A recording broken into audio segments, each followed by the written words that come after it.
Il y a maintenant plus de 10 ans que j'écrivais que 2018 serait vraiment la date où commencerait ce qu'ils appellent le grand chaos. C'est annoncé dans leurs livres, c'est annoncé dans leurs documents, et manifestement on voit bien que c'est ce qui va se passer, c'est évident.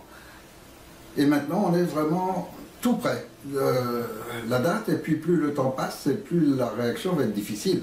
Parce qu'entre-temps, ceux qui sont en train de mener le monde à sa destruction avancent, multiplient les armes, multiplient leurs moyens, multiplient leurs forces par rapport au peuple qui, eux, sont de plus en plus démunis.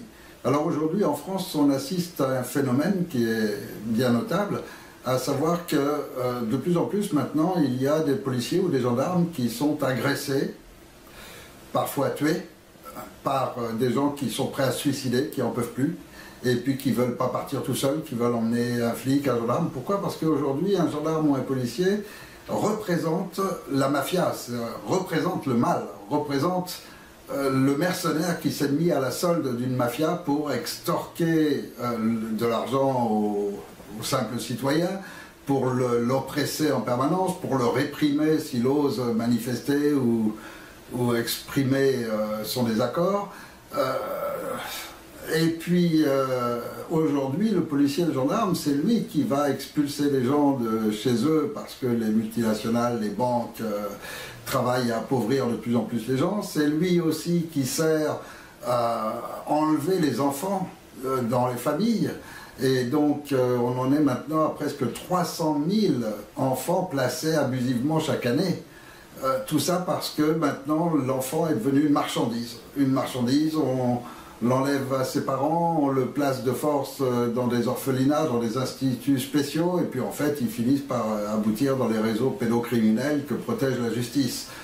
Et tout ça, c'est toujours le policier, le gendarme qui est le symbole du mal, qui est le symbole de celui qui permet que ces choses se passent, alors qu'il devrait être là pour défendre le citoyen. Aujourd'hui, dès qu'on le voit, on voit le mal, on voit le danger, on voit le pervers qui va essayer de nous soutirer de l'argent, qui va essayer de nous enlever nos enfants, de nous expulser de chez nous, qui va servir la mafia qui est en train de détruire le pays et d'anéantir la population. Alors, cette situation, elle va s'aggraver, c'est évident. Et actuellement, on en est à quand même plusieurs centaines de policiers qui chaque année se suicident parce qu'ils n'en peuvent plus. Et je pense qu'ils sont bien au courant que de partout en France maintenant, les gens s'arment et se préparent à la guerre civile qui se dessine, avec en plus les nouvelles lois qui viennent de passer, qui violent encore un peu plus notre déclaration des droits de l'homme, la loi travail, le gouvernement illégitime, avec des élections qui ont été manifestement truquées. Enfin bon, tout ça, ça fait quand même vraiment beaucoup. Et curieusement, personne ne réagit. Alors, moi, je vais relire un petit passage de cette déclaration des droits de l'homme à l'intention des gens, s'il en reste, des officiers intègres, essentiellement de l'armée. Il est bien dit ceci: la garantie des droits de l'homme et du citoyen. Donc on est en train de parler de la Constitution française, on est en train de parler du bloc constitutionnel, c'est-à-dire de la plus haute autorité hiérarchique de France, la Déclaration des droits de l'homme et du citoyen. Et elle dit à l'article 12, la garantie des droits de l'homme et du citoyen nécessite une force publique. Cette force est donc instituée pour l'avantage de tous et non pour l'utilité particulière de ceux auxquels elle est confiée. Bon, alors en clair, cette force, elle est au service de la nation, c'est-à-dire au service du peuple de France. Ce peuple de France est représenté soit par des gens qui sont légitimes, un gouvernement qui est légitime, c'est-à-dire un gouvernement qui reste dans la loi et dans les règles de la Déclaration des droits de l'homme, soit une seule autre possibilité, si un gouvernement illégitime, une dictature, un occupant étranger impose sa dictature sur la France, alors à ce moment-là, le peuple a, à l'époque de De Gaulle, un Conseil national de résistance, à l'époque actuelle, reconnu en droit international, un Conseil national de transition, qui représente le peuple face à la dictature qui s'est imposée en France. Quelle est la situation actuelle? Actuellement, il est démontré, et archi démontré, depuis Sarkozy, que tout notre système a été complètement violé, que cette déclaration des droits de l'homme et du citoyen n'existe plus pour eux, qu'ils peuvent passer outre les lois et faire ce qu'ils veulent comme ils veulent. C'est une dictature, un véritable totalitarisme qui est en train de s'installer en France, un petit peu masqué, avec des élections bidons tous les 5 ans, on dit aux gens allez mettre votre petit bout de papier dans l'urne pour dire que vous avez agi, mais de toute façon c'est celui qui compte les votes qui importe, c'est pas ceux qui viennent mettre leur papier dans l'urne. Et on l'a vu encore tout récemment avec toutes ces élections truquées. Alors, on n'a pas de gouvernement illégitime, donc la seule autorité qui soit légitime en France, c'est le Conseil national de transition, puisque c'est la seule autorité qui représente le peuple selon la loi, selon les règles de la Déclaration des droits de l'homme et du citoyen.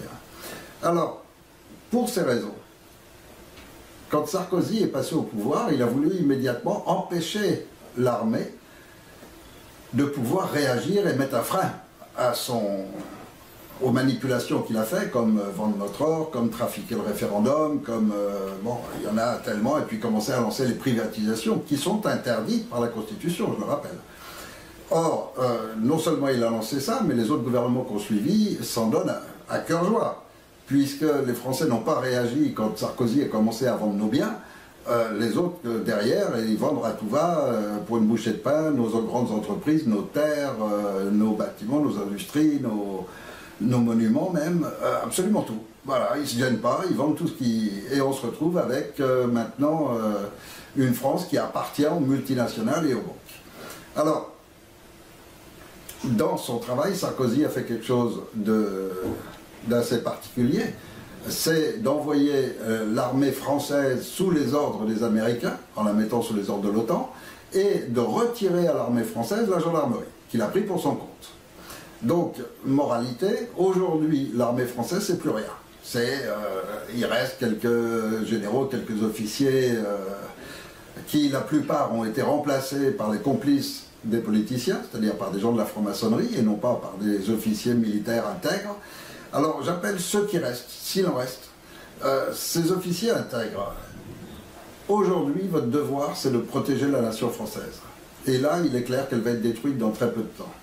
Donc, moi, je vous appelle et au nom du Conseil national de transition, donc au nom de la Déclaration des droits de l'homme et du citoyen, je demande à ce que certaines règles anciennes soient abolies pour faire face à une situation exceptionnelle. Par exemple, le devoir de réserve.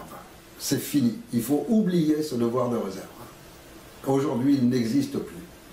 Par ce devoir de réserve, les politiciens, à travers vos supérieurs, vous obligent à ne pas enquêter sur les réseaux pédocriminels.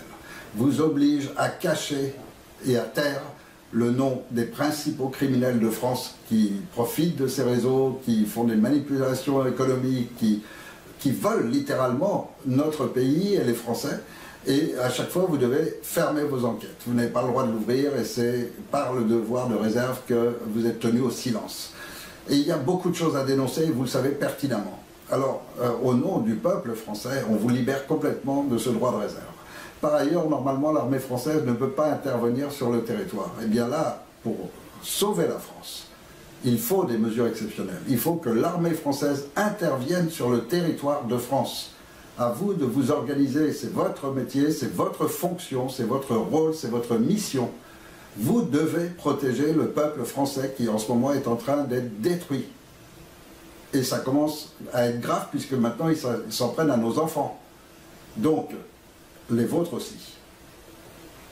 Alors, aujourd'hui, votre mission, c'est intervenir sur le territoire français, récupérer la gendarmerie, obtenir également de prendre la police sous vos ordres et, munis de ces deux corps, procéder à l'arrestation de tous les hauts dirigeants de France.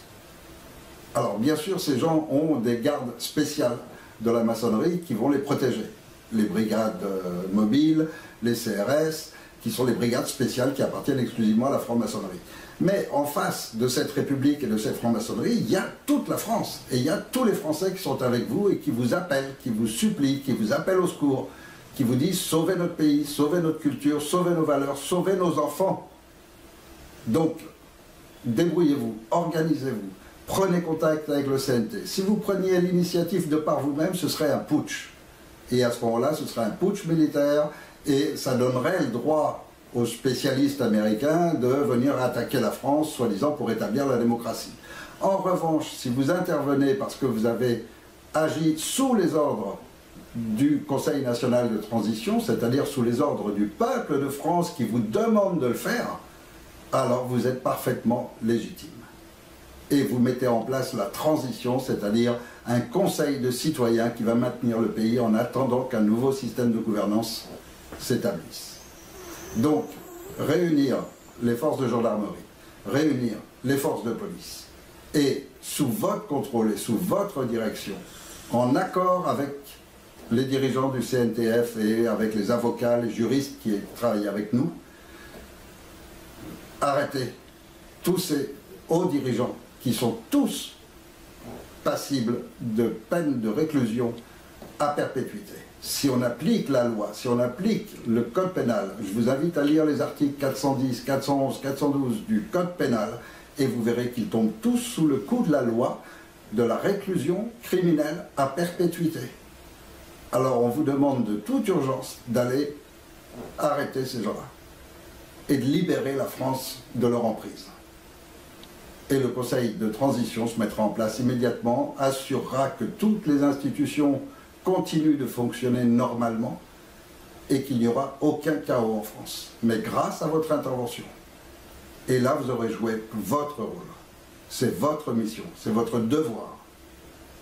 Et on est des millions à vous appeler au secours. Alors s'il vous plaît, répondez. Répondez parce qu'il n'y a aucun autre moyen de changer le cours des choses. C'est pas avec la République qui leur appartient et où c'est tous les mêmes et ils sont tous à travailler en faisant semblant de s'opposer les uns les autres, mais ils sont tous dans le même bain pour maintenir cette République avec leurs privilèges spéciaux. Et vous le savez très bien, c'est pas les manifestations des citoyens, et il y en a sans arrêt et ça ne change rien et ça n'aboutit à rien, c'est pas les pétitions, il n'y a rien d'autre que la force. Or, logiquement, c'est la loi qui doit faire la force. Et aujourd'hui, c'est la force qui fait la loi, et c'est ça qui n'est pas normal. C'est-à-dire qu'ils ont violé la loi, et ils se servent de la police et de la gendarmerie pour appliquer la violation de la loi. On est donc dans une situation complètement ubuesque. Alors il faut maintenant revenir à la normale, et il faut que la justice redevienne une justice, que les criminels soient jugés, et que la force appartienne à la loi, et la loi, c'est la Déclaration des droits de l'homme et du citoyen. Il n'y en a pas d'autre. Et toutes les modifications faites sur la Constitution depuis le traité de Maastricht sont toutes illégales. Et tous les magistrats vous le confirmeront, et ceux du CNT vous rencontreront et vous donneront toutes les confirmations, toutes les preuves, toutes les informations si nécessaire. Mais enfin, comme n'importe quel Français, tout le monde sait lire, il suffit de reprendre la Déclaration des droits de l'homme article par article, et tout le monde peut voir très clairement que les politiciens violent tous ces droits, allègrement. Et après, on prend le code pénal et on voit quelle peine il mérite. C'est pas compliqué, c'est facile, et tout le monde peut le faire. Et tout le monde peut constater que tous nos dirigeants actuels sont illégitimes. Alors voilà, c'est encore un appel que je fais, et au nom de tous les Français qui en peuvent plus, qui perdent leurs enfants, qui subissent... On est en train de subir vraiment une oppression terrible. Et il faut absolument que vous nous en libériez. C'est votre mission, c'est votre devoir, accomplissez-le.